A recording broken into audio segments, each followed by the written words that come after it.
现在在俄乌，甚至引爆在台海的战场。我们今天会一起的来做关心。普丁这时候出动了大批的无人机压境在乌克兰哦，那么也进逼在北约的防线。川普甚至开了他的绿灯哦，要给乌克兰战斧飞弹吗？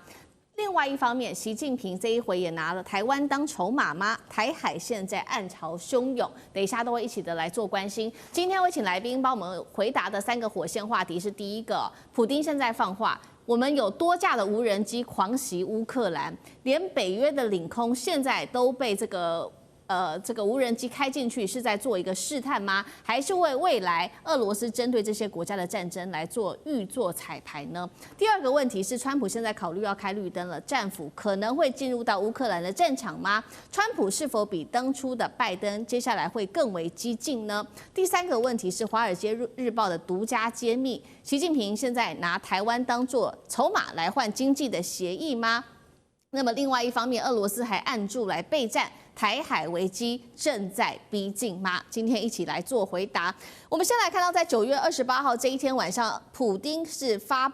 号了司令，出动了595架的无人机、48枚的飞弹来攻击乌克兰。这个是被视为3年半以来最大规模的一次空袭行动。地点涵盖多个地方，包括了基辅到扎波罗热，甚至是敖德萨等等，持续轰炸时间高达了12个小时哦。而且现在无人机也说挑衅的是北约的领空，2个国家现在也被攻击了吗？第一个看到是9月28号，丹麦的武装部队说在多个军事设施附近侦测到疑似是俄军的无人机。第二个国家是挪威，他们说呢，在他们的空军基地这边放有 F-35的这个基地是奥兰空军基地附近，也同样发现了无人机在上空盘旋了2个半小时的时间。节目一开始，我们要请教谢文哥怎么看现在这个普丁似乎已经把无人机当作是他的主力，对乌克兰发动这个攻击高达12小时，怎么一回事？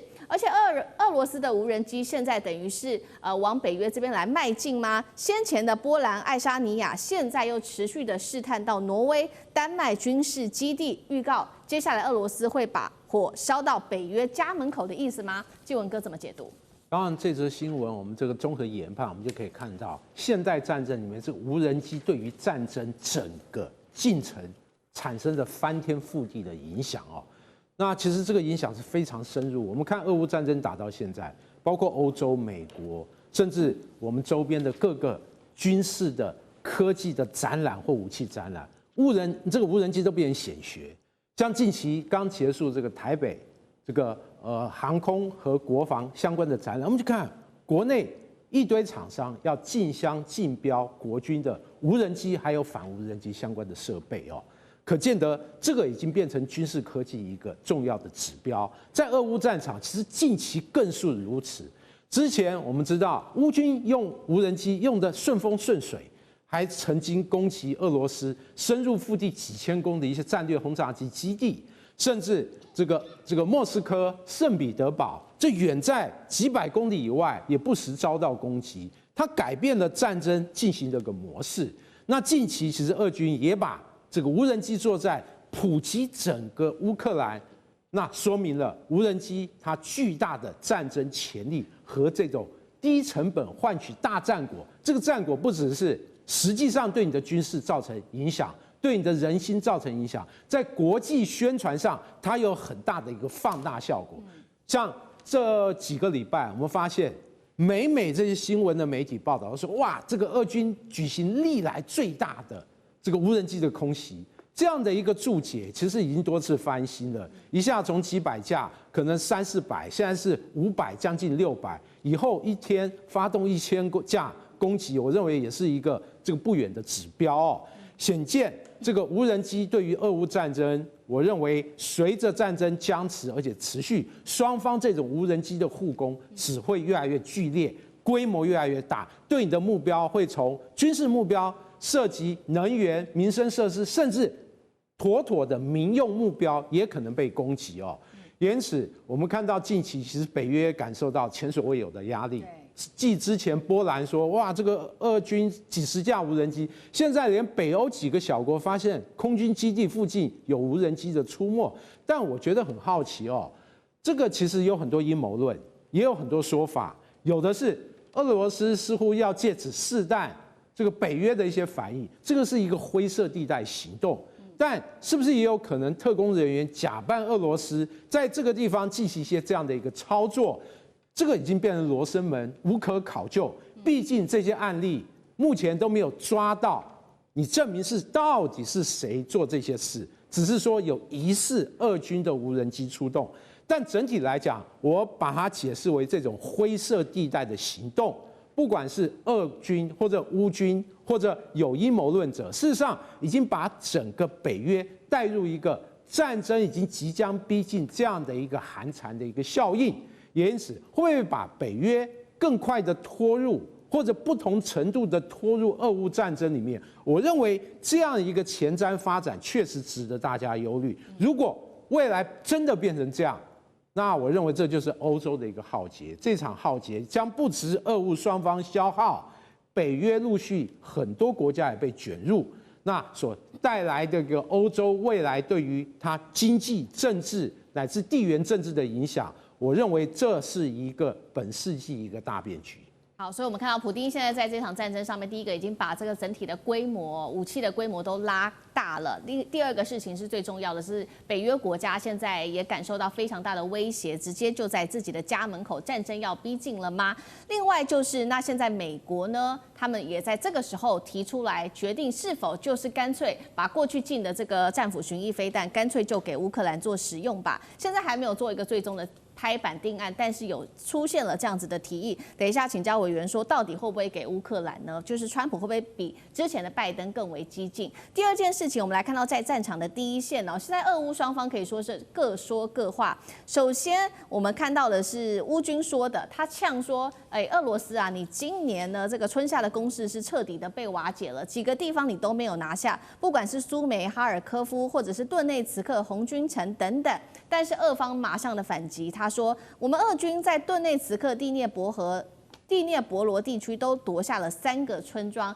到底接下来俄军能不能达到原本所设定的目标？委员又怎么看？2个问题。就要看俄军的战略目标是什么。如果俄军的战略目标只是要乌东这几个州，他到目前跨进去第聂伯罗州就已经超出这个范围了。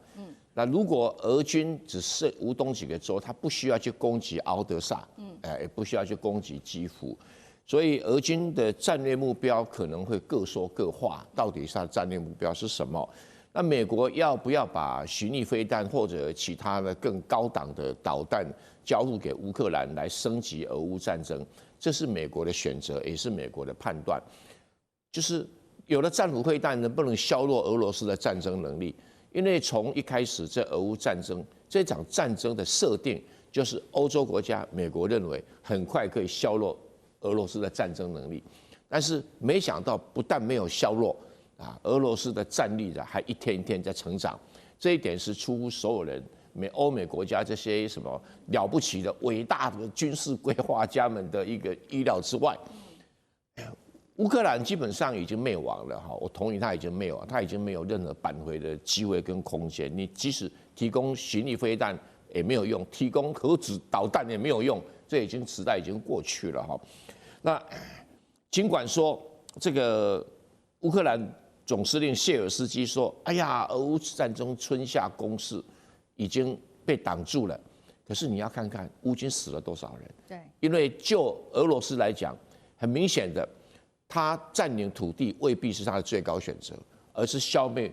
乌克兰军队的有生力量才是他真正的选择。就是说，最极端的状况底下，把乌克兰的男人全部杀光，这是俄罗斯真正要达成的战略目标。而土地反而不是，所以你可以看到好几次，他每次围而不攻，然后等你救援部都来，那城中被围了不打，就是打外面的这个救援部队。因为来救援的部队通常都是比较有战力的，年龄比较轻。也比较有训练的老兵的部队比较多，所以俄罗斯的战略意图根本就不仅仅要乌东各州，他认为就是说我把你乌克兰的男人都杀光，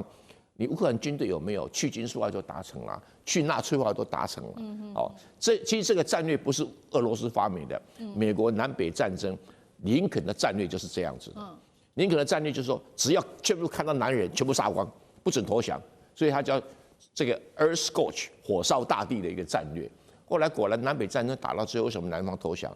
南方不管成年男人3个死1个，这是一个很高。而现在乌克兰到了这个3-1被杀光的位置还没有，所以俄罗斯的认为就是说，反正我把乌克兰男人杀光，你再多的武器也没有用，而且你来武器升级，我也升级。刚才我们的这个郑总编讲得很对了哈，就是说这是欧洲的灾难，可是欧洲的灾难谁找的？欧洲自己找的啊，对啊。因为你没有算准俄罗斯的战争能力，你贸然去鼓动这场战争。如果这个欧洲要参加的话，那是欧洲的灾难。但是欧洲灾难越多的话，中国的崛起会越强大。好，讲到中国，那我们就要持续来看，那现在是不是台海战争同样的也是一触即发呢？因为这个是来自于这个《华尔街日报》最近的一个独家爆料的内幕。他说，习近平拿台湾当筹码来换取接下来跟川普的一个经济协议，而且习近平已经要求华府公开表态了。你要来反对台独，一步步来孤立台湾。那我们也看到，确实在美方的动作，近期针对台湾军售，现在已经累积了6100多亿新台币，但是到现在都没有把这些武器交给台湾。专家警告，要台湾做好准备，要小心了，因为解放军恐怕接下来会趁着军演转成一个真正的战争，随时都会上演一个突袭。英国智库也说了，俄罗斯现在正在暗中的协助解放军来训练，并且输送武器，为接下来的攻台来做好准备。到底川普会不会为了自己的经济利益出卖台湾呢？那俄罗斯是否在这当中来按住中国大陆？那么中共是否由演转战，突袭台海？这个剧本是否可能真的发生？杨老师又怎么看？我倒反而觉得，北京其实是要把台湾议题当成中美之间双方关系定调的主轴，他要看到美国到底你的政策态度是什么。美国川普政府现在反而有可能把台湾议题当作是筹码，而且不只是在中美关系上是当作筹码，他现在把台湾议题当成他要去拿下台湾晶片的一个筹码。这个卢特尼克他自己亲口讲的，他说看到中国一心一意要拿下台湾，那我现在另外想，美国一心一意想要拿下台湾的晶片，都有想法。其实这就是显现出现在在中美关系上面，马上他们要举行川习会，川普也有可能在明年年初的时候去访问中国，这就是一个时间点，在台湾议题上，北京要美国清楚的表态，有3种。其实以前都会说不支持台独，反对任何一方改变现状，这是美国的说法。不支持台独是主轴，反对任何一方改变现状是副标题。但现在呢，川普2上来之后，就退到只是讲副标题，就反对任何一方改变现状，就不支持台独。如这个 Rubio 上来之后呢，美国的国务院就把那个网页的不支持台独的话给拿掉了。然后你再看到9月13号，从 AIT 到国务院在讲台湾地位未定，其实这就整个改变他对台湾政策的认定。至少从民进党这边接受到的讯息是，他支持民进党的台独论述，才会有徐国勇讲的没有台湾光复节。而他说没有台湾光复节的用意，就是因为台湾跟中国互不隶属，谁给他这么大的资助，让他这么大胆，作为民进党的秘书长这么直接的讲，这不就是台独宣誓吗？因为美国讲的支持台湾地位未定嘛，所以这个时候啊，你双方在川习会的时候之前，2个国防部长跟外交部长 Rubio 跟王毅通电话，董军跟赫塞斯通电话的时候都谈到台湾问题。可是9月19号的时候，川习通话却没有谈。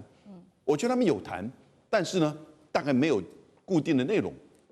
就等待也许接下来在川习会的时候啊，美国会表态。美国到底是会讲出回到不支持台独，还是说会希望《华尔街日报》所讲的反对台独？我觉得《华尔街日报》就是美国的国务院放出来的消息，也就表示说他们不会讲到这一步，但他可能回到会不支持台独。然后呢，这个为什么他会讲